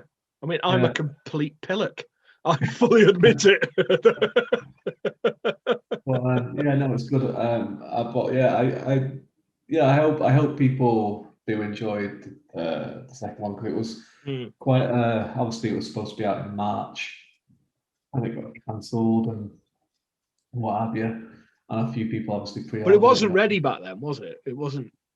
No, I mean, it's a better book now. Like, I mean, like with Dead Man Walking, it could have come out as it was, and people may have liked it, and people may not have liked it, and some people may have pretended that they liked it to be nice. Right? We're saying with Dead Man Walking, I suppose it was very bare bones. I mean, it was still bigger. I mean, it was, you know, it was a bigger book. I mean, I thought it was great, to be absolutely honest with you. But like, I mean, the one that would have come out in March, it was still would have been bigger than Dead Man Walking and what have you, and it was still the same story and everything. But I think with the extra time and everything like that, it's more refined. And there was not like a plot hole or anything, but there was a problem with the structure with the original, which with the one that would have come out in March, that has been fixed now. Just right, only a slight thing, but it was something that would have not have been fixed. the sort of thing that had pissed you off for years. Nobody else would have probably noticed it, but I think people would have noticed it. I think people would have. I think people, the internal logic just wasn't quite there, because it was very much a first draft, and it needed a couple of extra goals just to kind of smooth a few things out. I always thought I found that weird. It's like some stories I'll finish them and I'll look them through and they're ready to go, and other stories take fucking months. Because there's something there. There's something that I don't know. It's like a spidey sense, isn't it? It's just like something ain't right about this, and I can't put my finger on what just yet. And that's what it was with this one. Like, I finished it, and it didn't take that long to write. It only took 2.5 of weeks to write, and it was basically because I had a, you know, I had to finish it in this time. But it was finished. But it was something that was nagging me, and it wasn't something there. And like, a couple of the beta readers read it. And obviously they read it in kind of installments, so I think it just didn't really stand out to them. And then once it, I think as a writer, you know, if there's an issue. There was something I just couldn't put my finger on it. And then obviously it went to Weary River, and then once they looked at it in terms of the development edits, the issue became apparent then, and it was like, oh yeah, that's it. And it wasn't like a huge fix or anything. It wasn't anything massively needed doing it, and you're right, some people wouldn't have noticed it, and some people would have, and it needed it. I agree that it needed. I have a tendency to be quite blasé with my edits. That's why I have my partner as a beta reader, because she's not up on all the cosmic and all the crap that I'm into, and she will point out and say, you might want to explain that. Why? It's clear, isn't it? But it was just like, you might want to explain that, because not everybody is a complete fucking anorak when it comes to H.P. Lovecraft. It was something like basically what it was like, well, why is he going here when he could go here? Why did he go? He didn't just go there. Why did he go there? Yeah, and it was one of those things where it was like, I was doing it just because of the plot. The plot needed him to go to this place, right? Yeah, and that's one of my tricks. Is like, well, why has he gone there when there was no actual reason? Give him a reason to go there. Exactly, and usually I can catch that kind of stuff quite well, but because this one was written at such a speed, it kind of, I missed that kind of thing. And again, it was one of those things where some people would just be like, oh yeah, he'd just go there anyway. And I think that's what I kind of said to myself when I was writing it. I was like, oh yeah, he would do this. But to be honest, when you're up against a deadline, you will cut corners like that. I mean, I do. Yeah, I yeah, know yeah, I do. yeah. But I like will it was, just. yeah. So there was basically just there needed to be placed another obstacle in his path, basically, and that's what it needed to kind of make the first part of the story make a bit more sense and to work a little bit more. So yeah, so that was it. So like obviously, like it's supposed to come out in March, and it got cancelled actually. And there was a number of people that had pre-ordered it, and the pre-orders kind of got cancelled and what have you. So I'm really thankful for anyone who's watching that re-pre-ordered it or re-downloaded it, and for kind of sticking with it while we kind of waited to get it ready. But it's a better book. My thing is, if it ain't ready, it ain't ready. Yeah. I wish more people would actually do that. I mean, look at again, video games, right? CD Projekt Red really should have fucking waited till it was finished. Yeah, we should still be waiting for Cyberpunk. We really should. It's still not fucking finished. No. But then again, Bethesda are another one. How many years was Skyrim out before it was actually finished? I will not hear a bad word about Skyrim. No, but when it first came out, you had fucking flying mammoths and. I love that. I love that about Skyrim. I love the flying. I have to say, I did love the flying mammoths. One of my I haven't played it yet, but my partner played it at the time it came out. We had it on the 360, and I remember I was drunk one night. I'd finished work, and we were living above a pub at the time, and I come up and I was pissed out my tiny brain. And I come waddling in the room, and she's walking around this field, and this fucking mammoth's flying. I was just like, I'm sure I've only had beer. I can't, I had mushrooms with dinner, but I'm sure they weren't that kind of mushroom. They were normal mushrooms. One of my favorite memories of Skyrim is it's a bit in the main storyline where like you go to, I can't remember the name of the place now, but there's a giant attacking and you have to go and sort it out, right? So you kind of run out with these people, and you see these people attack this giant, and he runs over and just hits him with a club. But because he's so high level, and the people that you ever so low level, they just fly right up into the sky. Oh, the physics! That was. There's a clip of that on YouTube. Yeah. And then about 5-6 seconds later, they just fall back down to the ground. And I just remember seeing that the first time. I just feel like this is fucking one of the funniest ones I found was a friend of mine. He was doing this was actually not that long ago, relatively speaking. It was only like 3 or 4 years ago, and he was playing through the enhanced version for like current gen consoles, last gen consoles now. Yeah. And he was doing the Hearthfire thing, and he built this house, right? And there was this wolf, and he kicked it, and it went off the trees like a fucking pinball. It went ping, ping, ping, ping, ping, ping. I love it. I kind of love. I love comedy glitches. You can't go wrong with comedy glitches. Is great. That's the thing with Cyberpunk. There were so many of them that were just not comedy. They were just annoying or game breaking. Well, the dick glitch was quite amusing, though. Yeah, that's good. The dick glitch was quite fun. Why the fuck, right? I've got to ask, right? Why? What was the point in having like customizable penises? It wasn't just penises. It was all genitalia that you could adjust the size of. Yeah, they could even adjust like nipples, couldn't you, and things like that. It's just like, why? What is the fucking point? Does it enhance the game? No. It's for the 15-year-olds who have never touched a woman.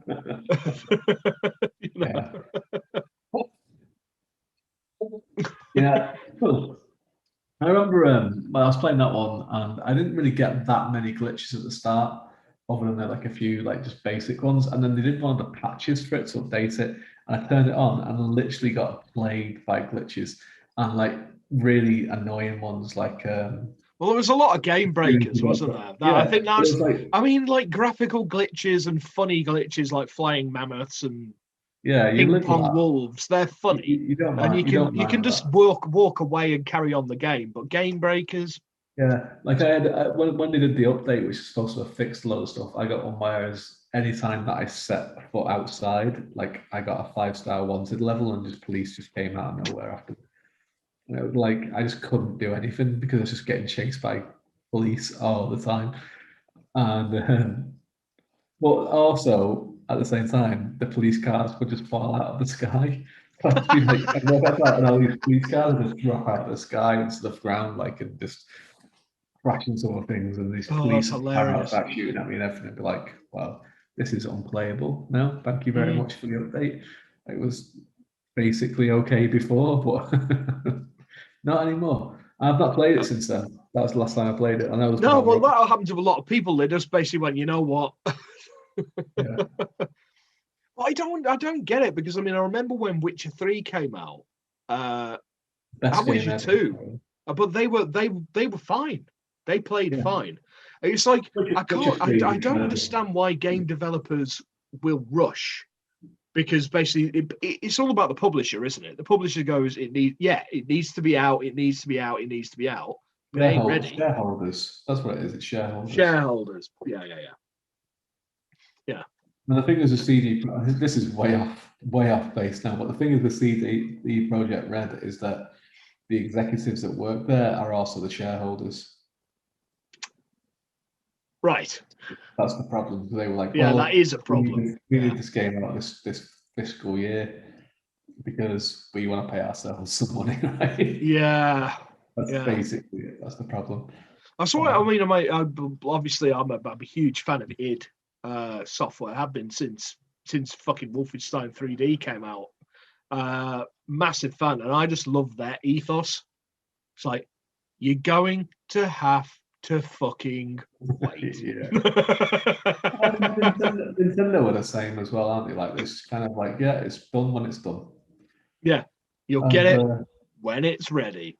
But I like id. I mean, how long did they go between fucking Quake 2 and Doom 3? It was something like 7 years or something. It was just like, you'll get it when it's fucking ready. I mean, that's the thing. Like, people hate waiting, don't they? They hate waiting for anything. But that's quite gratifying for us, because it's great when you see like a review or something where it's like, oh, I can't wait for the next one. Like, it's like, well, you are. Yeah, I get that. You are gonna have to.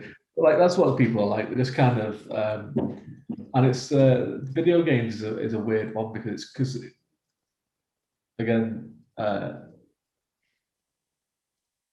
when you kind of set, like, when you're making a film or a book, in most examples, you know how long it's going to take to write it, or you know how long it's going to take to make the film, and you can start to say, okay, well, this film will be out in December 2022. We're going to start filming in January 2021, and the film will last this month and this. Yeah, unless it drops into development hell, and they know a vague sphere of time. Yeah, as long as the film in it, they know it's going to be coming out at some point. Yeah, as long as it's not a pandemic. Video games are a bit different, because you've got the writing aspects of it, you've got the technological aspects of it, you've got the art aspects of it, but then as well, so you have all that, but then it's like, is it fun to play? Right? And you can't tell if it's fun to play until somebody bloody plays it. Yeah.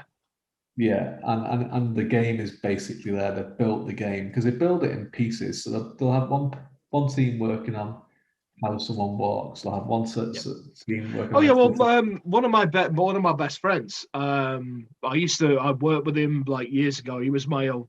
So many pictures of me and him drunk. My old big Geordie Mark, big fucker, old rivet head, right? Massive goth, right? He works for Rocksteady. Is it Rocksteady? No, not Rockstar. No, he works on the Arkham games. Rocksteady. He does the AI. Right. Okay. And when me and him were hell raising, he was at uni doing like all the fucking learning and coding and all that at university, and like the guy like he's on the spectrum somewhere, but he can fucking see binary. You know the way you see when you, because you're weird. The way you write, you see the words, don't you? Yeah. I do. Yeah. Well, I don't see him when I'm writing, but I can picture it in my head, and it's Yeah. I write it in my head, and during the day, and then when I sit down to write, it's like there, and I can just type it. Yeah. Yeah, Well, I see images and pictures, and I hear voices. Probably shouldn't be saying this on the internet. They say that I'm weird. No, I hear the dialogue. I hear it. I hear the Yeah. conversations. Is there a voice filter over the dialogue, or is it just sometimes, if somebody's trying to disguise their voice or something, they filters. Well, I work a lot with filters because I'm like a DJ and producer and things like that as well in my, So yeah, if you want to make a voice sound fucking weird, there's plenty of. That's how I hear my like villainous characters. They've all got these weird ass voice effects on. Just the voices slow down. Yeah, slow them down, creep them out a bit. That's true though. Like you talk about like the guy working on AI and stuff. Like so, you could like build a video game and he'd be like, yeah, it feels good. The guy, whatever, the quests are good and all that kind of stuff. But then the other people inside the game may act like completely insane. So you have to keep rewriting the AI. So it's something that can. Well, no, because he would one of the last times I saw him. This is why I brought it up in the first place before I got derailed there by accident. He was moaning about a cigarette box, and I was like, "What?" And he was like, "Somebody put a cigarette box in the game, in one of the open worldy bits, right? But it made him have to completely remap the AI." So they weren't all just getting trapped on this fucking cigarette box. Yeah, that's the thing. So that's the thing. Like it's always like there's always a moving target. Yeah. Which is different to most. Like there's no right way to make a game, right? But there's plenty of wrong ways. They've not quite figured out the right way to do it because everyone does it differently. So you go to a different studio, and they'll do it differently to a different studio, right? Whereas when you're going to make a film, you make a film. There's a way of doing it. You want to go and make a script, book. cameras, done. Yeah. Yeah. You go and make a book or make a book. When you go and write a book, obviously people make a book. Make a book. Obviously, there's a different ways of writing. Like there's different ways of working, but essentially it's the same. You write the story, you get the story done. Yeah. Wherever, So yeah, video games. That's why something can take 10 years because it can take so many years actually building the fucking thing, and then when you get to it, it's like, well, this doesn't work. Well, the technology moves so quick as well. It's like that's what happened with like Duke Nukem Forever, wasn't it? They started building it on the back of like the build engine. By the time they finished it, by the time they got anywhere near it, Quake had come out. Yeah. Which would made it true 3D. So they were like, oh fuck, we'll have to switch to the Quake engine. By which time that had already moved on to the Quake 2 engine. So they had to quit again. And you can see in that game, you can see like all the things that like when it was in development where it was like the next new thing, and they were like, we'll have to put that. Well, but the thing is, at the time it came out, Duke Nukem 3D was quite revolutionary because it had items you could shoot and shit like that. But we all take for granted now, like destructible environments and things like that was quite a new thing at that point. But I think somewhere along the way, they completely lost track of what Duke Nukem was. Yeah. I mean, did you play Duke Nukem Forever? Yeah, I did. Yeah, I did. I bought it the day it came out. I bought it the day it came out because I've been so excited. But it wasn't as bad as a lot of people said. To me, boring. That was my point. I think the biggest mistake they made for that was A, all the fucking jumping puzzles, and B, the fact that you could only hold 2 guns. It's Duke Nukem. He's Arnold Schwarzenegger in fucking Commando. He's got a big old bag full of guns. Who cares about realism, man? The best Duke Nukem games after Duke Nukem 3D were the Serious Sam games. Because I love the Serious Sam game. Me and Big Geordie Mark, when First Encounter came out, we LAN partied co-op. We used to land co-op in his house. He lived in a student house with his partner, and they had 2 rooms because they'd moved in before they were together. And so basically, they had 2 rooms. So basically, I'd be in one room, he'd be in the next room. We'd both be on PCs doing LAN. We're hurling abuse at each other out the corridor. Shoot the big fucker! The big lava one, the golem, you silly cunt! you know? They're fun, and they were basically what Duty Nukem. Oh, they were down to the quips, even down to his look. Yeah. But that's what I was thinking. They were great. They were. I mean, I can't fault them as first-person shooters. I can't fault them. No, they're good. But that's so good. Like when you think of Duty Nukem Forever, it's one of those things, and it's like you can work on something for too long. And that's like one of the things that Stephen King says is that like a book that you're working on, that the entire process, no matter how long it is, the entire process should be like 3 months. Yes. Yeah, no, I agree. You're in that headspace and it's done, and you should just move on. Which is funny because like obviously, if it ain't ready, just go away for a while and go back to it at some point. Because you just get jaded with it, don't you? And you get so wrapped up in your own head. And it's funny because I'm like predominantly a fantasy reader, so you have like a lot of these big fantasy authors that take like 10 years between books. So they're working like for 10 years. It's kind of like, man, like that must be so destroying. George R.R. Martin. George Martin, Patrick Rothfuss. Patrick Rothfuss is the worst man for it. Well, there's one Linda's always moaning about. Name of the Wind, Wise Man's Fear. Is that the one? There's one Linda's always moaning about, who's like King Killer Chronicles. Scott Lynch, maybe. No, he's pretty fast. No, there was somebody she was like moaning about all the time.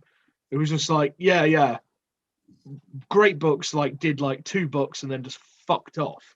Yeah, it's Patrick Rothfuss. Probably, yeah. Yeah, it's like we should probably, this will probably be the last rant of the night, but we should wrap this up at some point. So Patrick Rothfuss, right? This is interesting. It's funny because like me and Chris Fulton were talking about this on the last Wheel of Time podcast we were doing. He published a book in 2007 called The Name of the Wind, and it was the first book in this book called The King Killer Chronicles. It is him. It is him. I reckon it is him. Yeah. Yeah, it's a really good book, right? But she loves it. She absolutely loves it. Yeah. He was kind of saying to everyone, he was like, it's a trilogy. The 3 books were already written. It was written as one book, and we've separated in 3. So it'll be like next one will be out next year, and the third one will be out the year after, and what have you. So like, and as a fan, it is definitely him, because she was like, oh, the second one, next one will be out soon. Yeah, still not out yet. As a fantasy reader, a lot of fantasy readers buy books because we want a series, right? And a lot of fantasy readers don't bother buying the books until the whole series is out, because they don't. Right, and it's gone. Well, this one was really successful. So then people were waiting for the next one. It's like, the next one is going to be called The Wise Man's Fear, and this, right? And 1 year goes by, 2 years goes by. We'll be out next year. 3rd year goes by. So 4th year, 2011, the second one comes out. Bearing in mind, he said the whole thing was written. And then he's like, yeah, it took a little bit of a while, because like once we kind of looked at the second part, my editor was kind of like, yeah, it needs a lot of work, and there's this and this and this. I was the first time off and what have you and everything. So you kind of give them the benefit of the doubt, right? Of course, yeah. The second one came out in 2011. The third one is still not out, right? And it's one of those things where you kind of look at it, and I kind of look at it as well as like as a fake writer, to kind of be like, it's hard to write sometimes, like, if you're not in the mood for it, and whatever, and all this kind of stuff. And then the pressure of, like, the first one was really, really well received. The second one in some quarters was received even better, but there was a small little backlash from some people. But I'm of the former. I think it was a better. Well, it's like to use a musical analogy, it's the difficult second album. Yeah. Exactly. Yeah, exactly. But I think it was better, and it was like, it was and all this, but so you kind of think of it like, it's one of those things, he's been working on it for so long now that it's like, it must be destroying him because he must be like, this is never going to be good enough because the expectation that people have of it, and it's been so long. But the other thing then though, he's not helping himself because he's just like, he won't talk about the book whatsoever, and if people talk about it, he'll get really aggressive about it. No, it is definitely him. It's definitely him. And because like Linda's like hanging on every interview to see if there's any word about it. He won't mention it. He just won't mention it. So she gets pissed off. Yeah, that's it's like vicious cycle because he does loads of stuff. Like he's always doing Twitch streams where he's playing video games and he won't talk about that. So, yes, there was yes. And he's doing like all this kind of like other stuff, like this thing called World Builders, which a lot of it is for charity, which is great.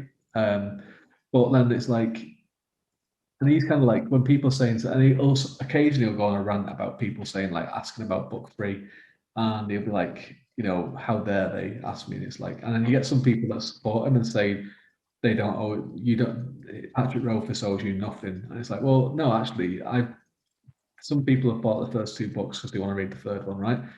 You owe them the end of the story. Yeah, you do. You wouldn't have spent hours talking. Well, no, I mean, you're not gonna. If somebody said, well, here's 2 books out of a trilogy, you ain't gonna buy it, are you? But on the other side of it, I also understand that like the pressure that you must be under. Because well, that's something you're gonna get with you, like after the next Solitude, isn't it? I don't think so. But he must be under that immense pressure, not only from himself, because I think he is a perfectionist. Because I think I've looked at. Well, no, if it is the guy who I think it is, he has slight mental health problems as well, doesn't he? Yeah. I think he's bipolar, isn't he? I've kind of looked a lot about when he used to talk about his process, and he would like basically just look at a sentence and say, what is the best way of writing this sentence, and would spend hours just restructuring like a 5-word sentence, right?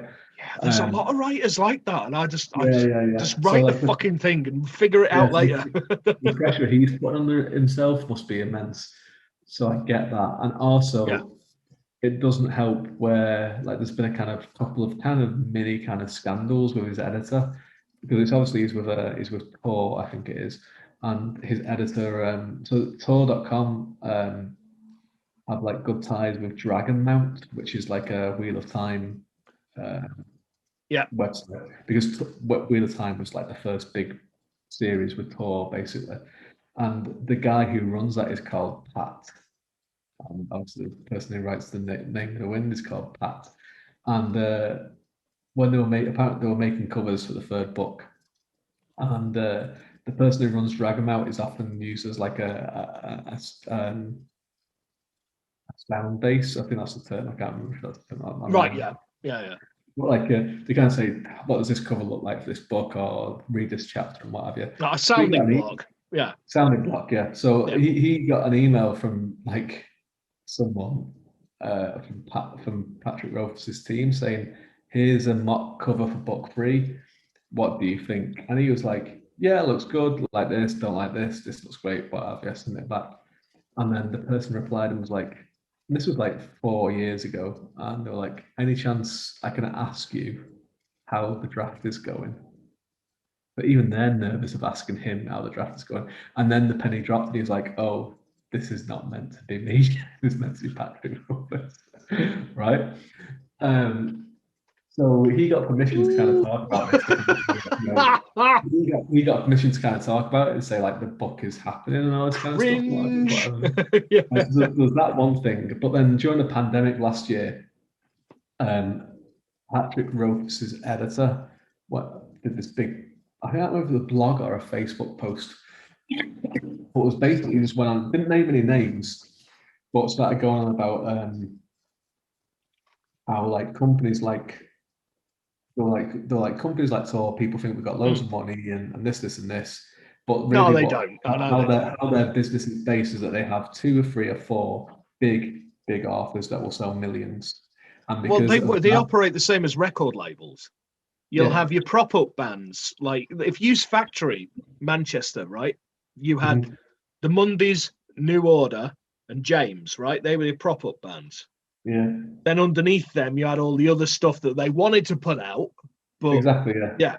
Exactly. You had all these stuff like Jeruti Column and a certain Yeah. ratio and all these other guys. Yeah. That's what she was saying. So she was like, we have like 3 or 4 big authors that we have on contracts, or not even when they get to that big, they're not really under contract. They are under contract, but there's no time schedule. But they're kind of like under the impression that it'll be like 1 a year from each one of them, or maybe 2 a year. So they'll be like Brandon Sanderson next year, George Martin. It's not with Tor, but let's just say is next year. Patrick Rothfuss. The year after that, Robin Hobb. Right, I was going to say Robin Hobb. It's another one of my partner's favourites. Yeah, so that's the kind of model that they have, and then those ones will sell millions, they have money, because then they can publish people like Evan Winter and this, Elizabeth Bear, and up and comers, and then they have money left over to give. Well, Tor actually do quite a lot of the sort of stuff I read. Like the Tor editions, they publish people like Ruthiana Emrys and Well, that's what she was saying. So they have like that mid-level stuff, then they have that other money left over where they can give first-time authors and these guys are more like cult authors. They've got a fan base, but But then she was basically saying that like when you have these people, these big name ones that are like, book's not ready, the book's not ready, it's been 4 years, it's been 5 years, it's been 6 years, it's been 7 years, that money starts to dry up, and then they can't take chances that they were taking on other authors. That we want to do, the money they have in the kitty for. That's what killed Factory Records, wasn't it? It was basically New Order fucking off to Ibiza and doing fuck all, and the Happy Mondays fucking off to Barbados and doing fuck all.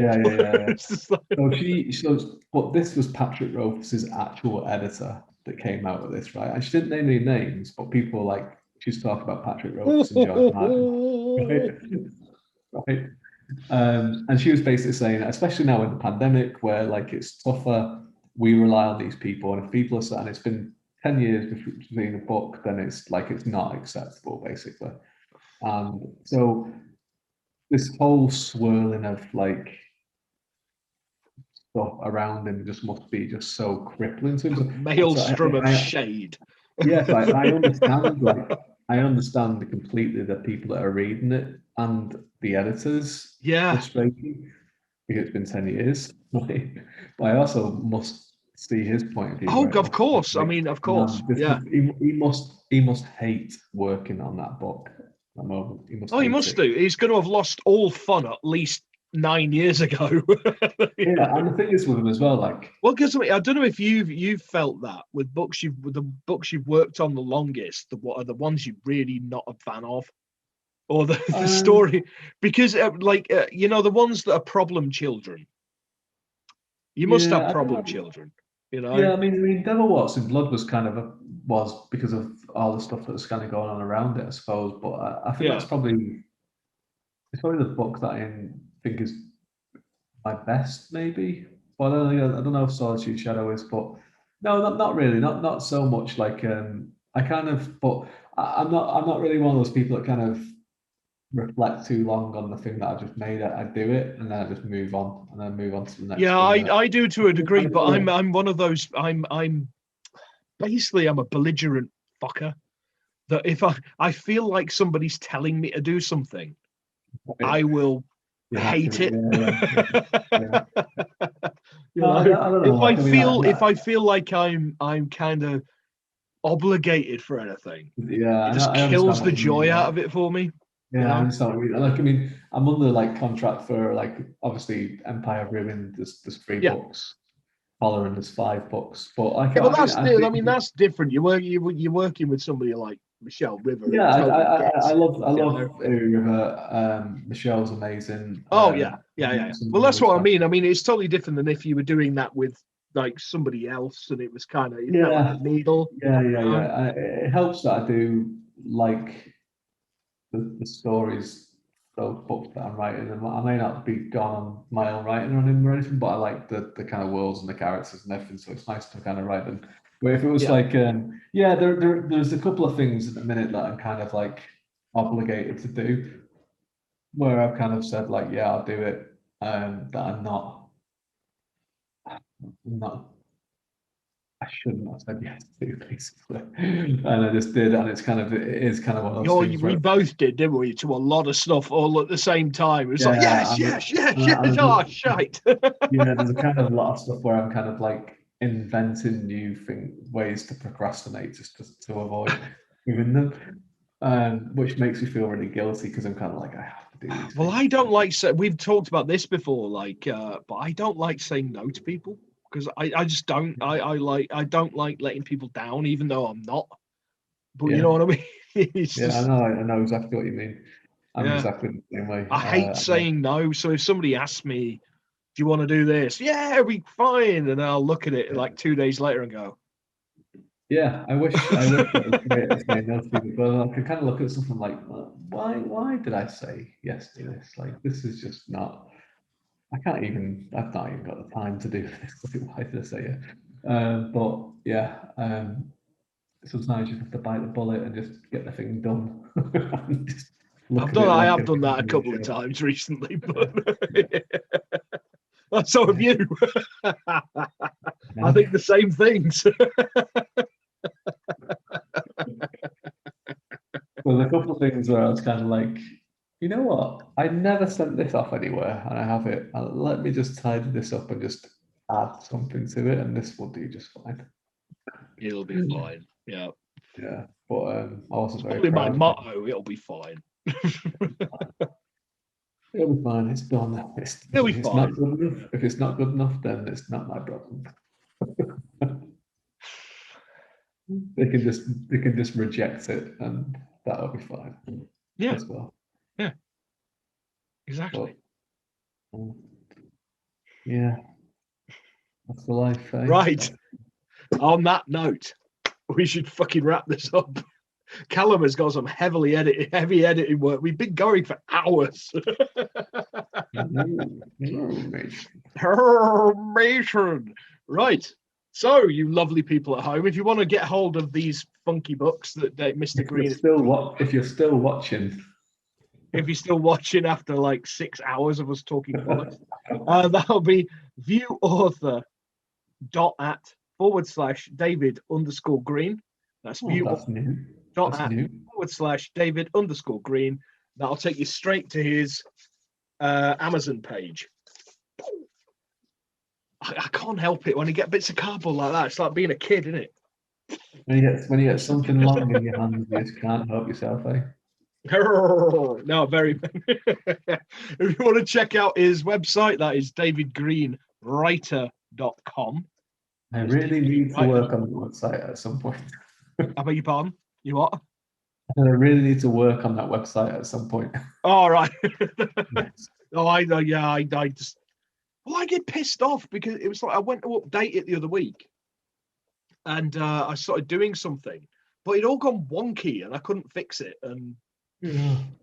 It's just on my list of things to do, but then other things appear, and I go, "Oh, this is more important." And it's like, well, yeah. I should really do it because it's in all of my books that are released. It's like Life Tetris. It's Life Tetris, isn't it? Yeah. Right. Well, I need to find like a teenage nephew from somewhere and just be like, "Are you good at computers? Do you want to do this for me?" I'll bunk you £5 every now and then. Wow, £5's not going to get far these days. I'm showing my age again, aren't I? Yeah. But it's £20 minimum paying, I think, these days. Fuck me. Jesus Christ, no wonder nobody will take my bribes. Right, thank you all for watching. Thank you, David. It's been brilliant as always. We'll speak to you all soon. Good night. My mouse has got to sleep. We've been talking that long. Callum can't sleep.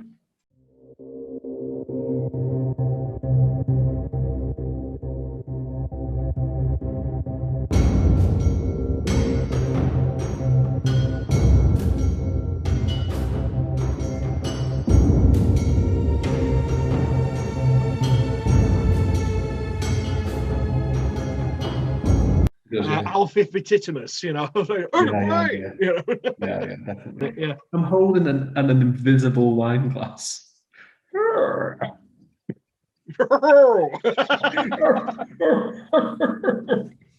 Love it. I was going to eat this biscuit that I also got. It's like a huge mini cheddar.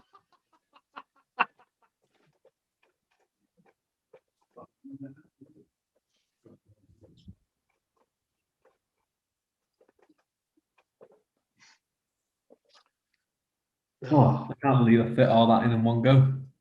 Said Vicar. Said the actress to the bishop. Matron. Oh, matron.